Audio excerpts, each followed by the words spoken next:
नमस्ते दोस्तों, स्वागत है आपका सिंपल पाठशाला में, जहां पढ़ाई होती है बिल्कुल class 10 geography complete NCERT 8 video में फुल रिवीजन। अगर ये एंड तक देख ली 90 प्लस मार्क्स कोई नहीं रोक सकता। मैं हूँ आपकी ज्योग्राफी टीचर राखी। तो चलो शुरू करते हैं। अगर कल सुबह पानी खत्म हो जाए, अगर पेट्रोल ना मिले, अगर खेती रुक जाए, स्टूडेंट्स ये सिर्फ कल्पना नहीं है, ये ज्योग्राफी है और यही चैप्टर आपके बोर्ड के 20-25 मार्क्स तय करेगा। आज की इस वन शॉट मेगा रिवीजन में पूरी ज्योग्राफी कंप्लीट, सिंपल लैंग्वेज और एग्जाम स्ट्रेटेजी के साथ। नोटबुक निकाल लो, ये वीडियो सेविंग वाला है। Chapter 1 resources and development. सबसे पहले समझते हैं रिसोर्स होता क्या है। रिसोर्स वो चीज है जो ह्यूमन नीड्स को फुलफिल करे और टेक्निकली यूजेबल हो। मतलब सिर्फ नेचर में होना काफी नहीं है, उसे यूज करना आना भी जरूरी है। एग्जाम्पल, पानी, जंगल, मिनरल्स, ये सब नेचुरल रिसोर्सेज हैं, लेकिन नॉलेज, टेक्नोलॉजी और ह्यूमन स्किल भी रिसोर्स होते हैं। Types of resources. 1. On the basis of origin, biotic, जो लिविंग चीजों से आए, जैसे forest, animals. Abiotic, non living, जैसे rocks, metals. 2. On the basis of exhaustibility, renewable, जो दोबारा बन सकते हैं, जैसे सोलर, विंड। नॉन रिन्यूएबल, जो खत्म हो सकते हैं, जैसे coal, petroleum. 3. On the basis of ownership, individual, किसी एक व्यक्ति की प्रॉपर्टी। कम्युनिटी, सब लोग यूज करें, जैसे पार्क। नेशनल, देश की प्रॉपर्टी, जैसे रेलवेज। इंटरनेशनल, किसी एक देश की नहीं, जैसे open ocean beyond 200 nautical miles. 4. On the basis of development, potential, जो फ्यूचर में यूज हो सकते हैं। डेवलप्ड, जो ऑलरेडी यूज हो रहे हैं। स्टॉक, अवेलेबल है पर टेक्नोलॉजी नहीं है यूज करने की। रिजर्व्स, यूज हो सकते हैं पर फ्यूचर के लिए बचा के रखे गए हैं। Resource planning in India. India में रिसोर्सेज अनइवनली डिस्ट्रीब्यूटेड हैं, कहीं मिनरल ज्यादा है, कहीं वाटर ज्यादा है, इसलिए रिसोर्स प्लानिंग जरूरी है। Steps of resource planning, identification and survey, planning structure बनाना, इम्प्लीमेंटेशन। गोल क्या है? बैलेंस्ड रीजनल डेवलपमेंट और sustainable use. Land resources. Land एक इम्पोर्टेंट रिसोर्स है। लैंड का यूज होता है एग्रीकल्चर, फॉरेस्ट, माइनिंग, हाउसिंग और रोड्स के लिए। Land use categories, forest, net sown area, fallow land, barren land. Land degradation. Land degrade होती है due to deforestation, overgrazing, mining, over irrigation. इसका solution, afforestation, controlled grazing, proper irrigation methods. Soil as a resource. Soil farming का base है। Major soil types in India, alluvial, northern plains, rice और wheat के लिए best. Black soil, cotton के लिए best, Maharashtra region. Red soil, south India. Laterite soil, heavy rainfall areas. Arid soil, Rajasthan. Forest soil, hilly areas. Soil erosion. Soil erosion मतलब top layer का हट जाना। Causes, deforestation, flood, overgrazing. Control methods, terrace farming, contour ploughing, strip cropping, shelter belts. Sustainable development सबसे important concept है। Sustainable development का मतलब है present needs को फुलफिल करो लेकिन फ्यूचर जनरेशन का डैमेज ना हो। 1992 रियो अर्थ समिट में सस्टेनेबल डेवलपमेंट को प्रमोट किया गया। एजेंडा 21 इंट्रोड्यूस हुआ। Final revision points. रिसोर्स तभी रिसोर्स है जब यूज हो सके। प्लानिंग जरूरी है क्योंकि डिस्ट्रीब्यूशन अनइवन है। सॉइल और लैंड कंजर्वेशन एग्जाम में इंपॉर्टेंट है। Sustainable development equals to future को प्रोटेक्ट करना। बस ये चैप्टर इतना ही है। अगर ये कॉन्सेप्ट्स क्लियर है तो 5 to 6 मार्क्स गारंटीड सिक्योर है। अब स्टार्ट करते हैं chapter 2 forest and wild life resources. India दुनिया के मेगा बायोडाइवर्सिटी कंट्रीज में से एक है। यहाँ हजारों species of plants and animals पाए जाते हैं, लेकिन प्रॉब्लम ये है कि इनमें से बहुत सी स्पीशीज इंडेंजर्ड हो चुकी हैं। बायोडाइवर्सिटी क्या होती है? बायोडाइवर्सिटी का मतलब है एक रीजन में पाए जाने वाले डिफरेंट टाइप्स के प्लांट्स, एनिमल्स और माइक्रो ऑर्गेनिजम्स। स्पीशीज को 3 कैटेगरीज में डिवाइड किया जाता है। 1. नॉर्मल स्पीशीज, जिनकी पॉपुलेशन नॉर्मल है। 2. एंडेंजर्ड स्पीशीज, जो खत्म होने के डेंजर में है, जैसे ब्लैक बक। 3. वल्नरेबल स्पीशीज, जो फ्यूचर में एंडेंजर्ड हो सकती हैं। 4. रेयर स्पीशीज, बहुत कम संख्या में मिलती हैं। 5. एंडेमिक स्पीशीज, जो सिर्फ एक पर्टिकुलर रीजन में मिलती हैं। 6. एक्सटिंक्ट स्पीशीज, जो कम्प्लीटली खत्म हो चुकी हैं। रेड डेटा बुक में एंडेंजर्ड स्पीशीज का रिकॉर्ड रखा जाता है। फ्लोरा एंड फौना पर थ्रेट्स। सबसे बड़ा रीजन है डिफॉरेस्टेशन। फॉरेस्ट कट होने के रीजंस है agriculture expansion, mining, urbanisation, development project. इससे वाइल्ड लाइफ का हैबिटेट डिस्ट्रॉय होता है। Forest conservation history. British period में फॉरेस्ट्स को कमर्शियल पर्पस के लिए यूज किया गया। लोकल कम्युनिटीज को फॉरेस्ट से दूर किया गया। इसके अगेंस्ट मूवमेंट्स हुए। चिपको मूवमेंट, उत्तराखंड में लोग पेड़ों से चिपक गए ताकि उन्हें काटा ना जा सके। Types of forests in India, ownership के बेसिस पर। रिजर्व्ड फॉरेस्ट्स सबसे ज्यादा प्रोटेक्टेड, प्रोटेक्टेड फॉरेस्ट्स थोड़ा कम protection, unclassed forests mostly north east. Reserved forest का शेयर सबसे ज्यादा है। कंजर्वेशन मेथड्स, गवर्नमेंट ने कई स्टेप्स लिए, national parks, wild life sanctuaries, biosphere reserves, project tiger. इनका एम है एंडेंजर्ड स्पीशीज को बचाना। Role of local community, joint forest management programme start हुआ 1988 में। इसमें लोकल लोग फॉरेस्ट प्रोटेक्शन में पार्टिसिपेट करते हैं और उन्हें बेनिफिट्स मिलते हैं। एग्जाम्पल, ओडिशा में Arabari project. Final revision points, India biodiversity rich है लेकिन स्पीशीज थ्रेट में। रेड डेटा बुक इंपॉर्टेंट है। रिजर्व्ड फॉरेस्ट सबसे ज्यादा protected category. Chipko movement exam favourite है। प्रोजेक्ट टाइगर 1973 याद रखो। Now move towards chapter 3, water. धरती का लगभग 71% हिस्सा पानी से कवर्ड, लेकिन यूजेबल फ्रेश वाटर सिर्फ 2 to 3% ही। इसलिए वाटर एक प्रेशियस रिसोर्स। वाटर स्कैसिटी क्या है? जब डिमांड ज्यादा हो और सप्लाई कम हो, उसे वाटर स्कैसिटी कहते हैं। इंडिया में वाटर स्कैसिटी के मेजर रीजंस है over population, urbanisation, industrialisation, over irrigation, uneven rainfall. कुछ स्टेट्स जैसे राजस्थान और गुजरात में शॉर्टेज ज्यादा है। मल्टीपर्पस रिवर प्रोजेक्ट, डैम्स को मल्टीपर्पस इसलिए कहते हैं क्योंकि ये एक से ज्यादा काम करते हैं। Irrigation, hydro electricity, flood control, water supply. Example, Bhakra Nangal dam, Hirakud dam, Tehri dam. Dams के advantages, electricity generation, agriculture support, flood control. Dams के डिसएडवांटेजेस, लोकल लोगों का displacement, forest destruction, sedimentation problem. इसलिए आजकल लोग लार्ज डैम्स को क्वेश्चन करते हैं। Rain water harvesting, rain water harvesting मतलब बारिश का पानी कलेक्ट करके यूज करना। ट्रेडिशनल मेथड्स इंडिया में पहले से यूज हो रहे थे। राजस्थान में जोहर्स, तमिलनाडु में टैंक सिस्टम, गुजरात में चेक डैम्स, बिहार में आहार पानी। आजकल rooftop rain water harvesting popular हो रहा है।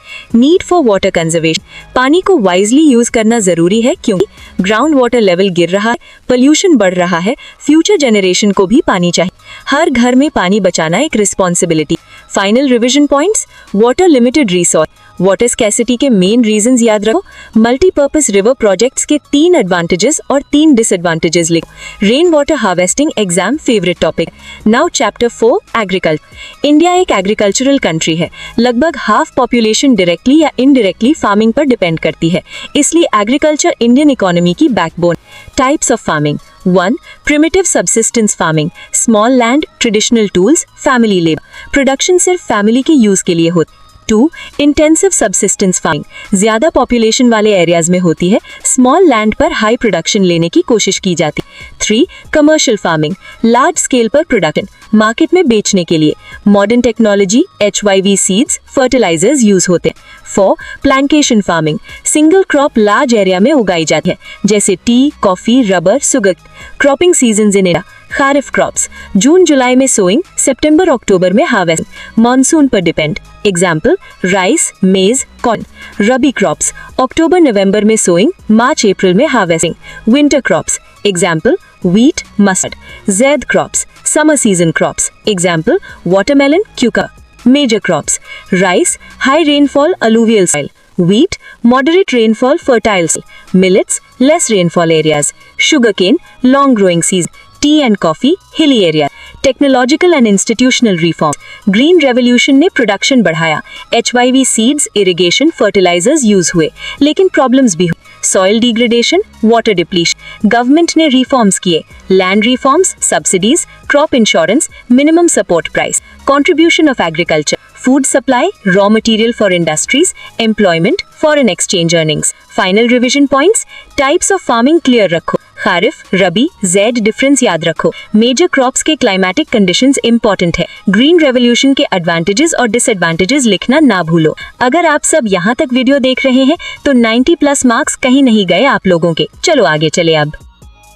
Chapter 5, minerals and energy resources. Minerals nature से मिलने वाले इनऑर्गेनिक सब्सटेंसेस होते हैं जो इंडस्ट्री का बेस होते हैं। अगर मिनरल्स ना हो तो इंडस्ट्रीज डेवलप नहीं हो सकती। मिनरल्स क्या होते हैं? मिनरल्स नेचुरल होमोजेनस सब्सटेंसेस होते हैं जिनका डेफिनेट केमिकल कॉम्पोजिशन होता है। ये रॉक्स के अंदर मिलते हैं और माइनिंग से निकाले जाते हैं। Types of minerals. 1. Metallic minerals, इनमें मेटल कंटेंट होता है।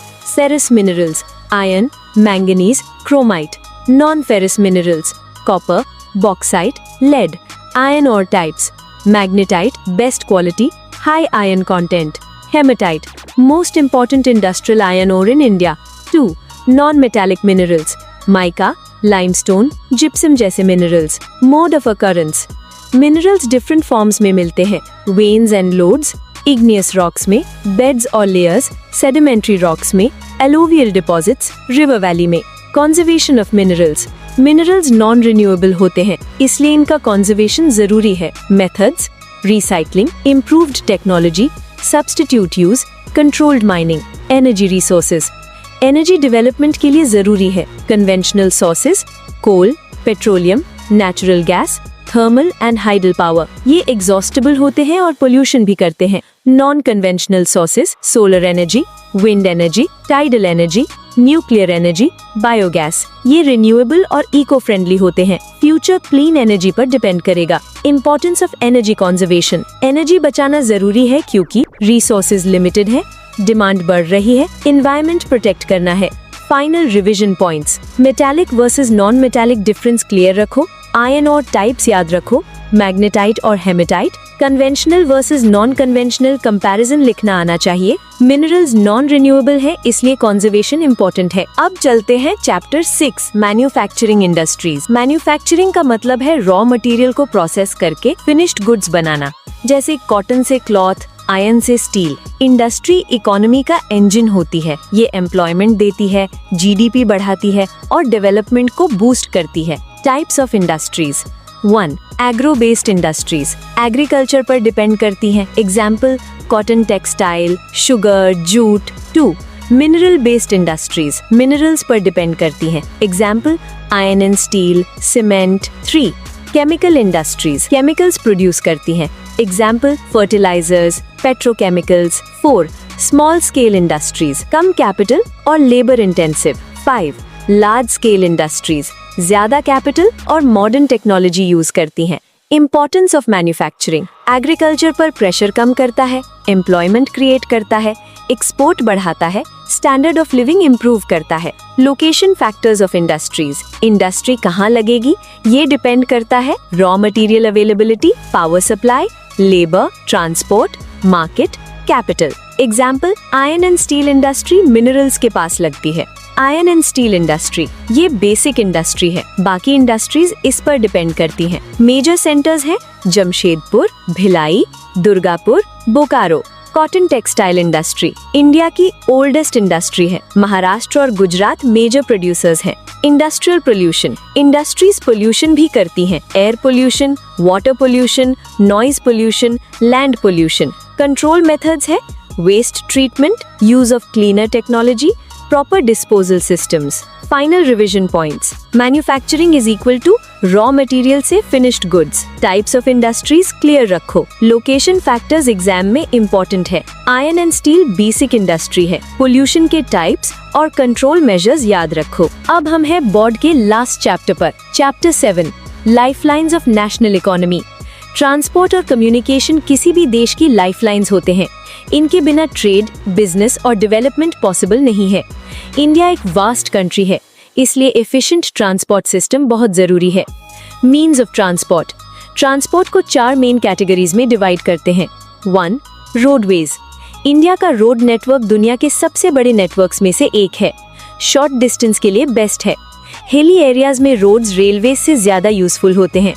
Golden quadrilateral project Delhi, Mumbai, Chennai और कोलकाता को कनेक्ट करता है. 2. रेलवेज, लॉन्ग डिस्टेंस और हैवी गुड्स ट्रांसपोर्ट के लिए बेस्ट है. इंडिया का रेलवे नेटवर्क एशिया में सबसे बड़ा है. रेलवेज इकोनॉमिक ग्रोथ को बूस्ट करता है. 3. वाटरवेज, सबसे सस्ता ट्रांसपोर्ट मोड है. इनलैंड वाटरवेज और सी रूट्स दोनों इंपॉर्टेंट है. Major ports Mumbai, Kandla, Kochi, Chennai. 4. Airways, fastest transport mode है. इमरजेंसी और लॉन्ग डिस्टेंस ट्रैवल के लिए यूजफुल है.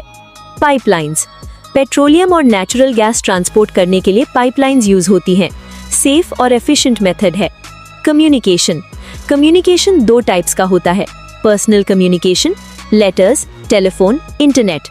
Mass communication, radio, TV, newspapers, social media. Digital communication ने इंडिया को फास्ट कनेक्ट किया है। इंटरनेशनल ट्रेड, जब कंट्रीज एक दूसरे के साथ गुड्स और सर्विसेज एक्सचेंज करती हैं, उसे इंटरनेशनल ट्रेड कहते हैं। बैलेंस ऑफ ट्रेड पॉजिटिव तब होता है जब एक्सपोर्ट्स ज्यादा हों और इंपोर्ट्स कम। टूरिज्म एज ट्रेड, टूरिज्म भी अर्निंग का इम्पोर्टेंट सोर्स है। ये एम्प्लॉयमेंट क्रिएट करता है और फॉरेन एक्सचेंज अर्न करता है। फाइनल रिवीजन पॉइंट्स, ट्रांसपोर्ट और कम्युनिकेशन डेवलपमेंट के लिए ज़रूरी है। रोडवेज फ्लेक्सिबल हैं, रेलवेज हैवी ट्रांसपोर्ट के लिए बेस्ट है, वाटरवेज सबसे सस्ते हैं। इंटरनेशनल ट्रेड और टूरिज्म इकोनॉमी को स्ट्रॉन्ग बनाते हैं। अगर ज्योग्राफी कंप्लीट हो गई हो तो कमेंट करो 90+ कंफर्म्ड 100। अगर वीडियो हेल्पफुल लगा हो तो लाइक करो और बोर्ड के लिए सब्सक्राइब जरूर करो।